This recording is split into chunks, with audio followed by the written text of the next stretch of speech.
नमस्कार दोस्तों, आप सभी का स्वागत है। गोरखपुर के रास्ते दरभंगा से नई दिल्ली के बीच चलेगी होली स्पेशल। आसान होगा यात्रियों का सफ़र। रेल यात्रियों के लिए राहत भरी खबर है। रेलवे बोर्ड ने गोरखपुर के रास्ते दरभंगा से नई दिल्ली के बीच एक जोड़ी होली स्पेशल ट्रेन चलाने की घोषणा की है। यह है ट्रेनों का शेड्यूल, जान लीजिए पूरी खबर।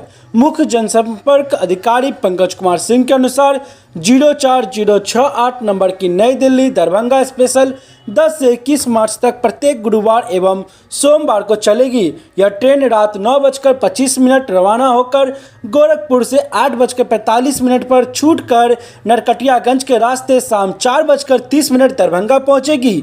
वापसी में 04067 नंबर की दरभंगा नई दिल्ली स्पेशल 11 से 22 मार्च तक प्रत्येक शुक्रवार एवं मंगलवार को चलेगी।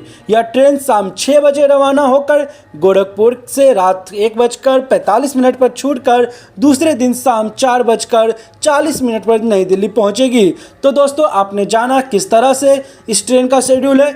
तो दोस्तों, होली को देखते हुए रेलवे बोर्ड लगातार ट्रेनों की संख्या को बढ़ा रहा है ताकि लोग आसानी से अपने घर पहुंचकर अपने परिवार के साथ होली मना सके। जिसमें हमने आपको अपडेट दिया है 2 ट्रेनों के बारे में, जिसको लेकर हमें उम्मीद है कि आपको फ़ायदा होगा। आप हमारे वीडियो को शेयर करें ताकि हम और भी इसी तरह होली स्पेशल ट्रेन का वीडियो आप तक पहुंचाएं। और जो लोगों को टिकट नहीं मिल सका है, क्या पता होली स्पेशल ट्रेन को देखने के बाद उनको टिकट प्राप्त हो जाए। तो दोस्तों, आप हमारे साथ बने रहें। मिलते हैं नेक्स्ट वीडियो में, तब तक के लिए गुड बाय।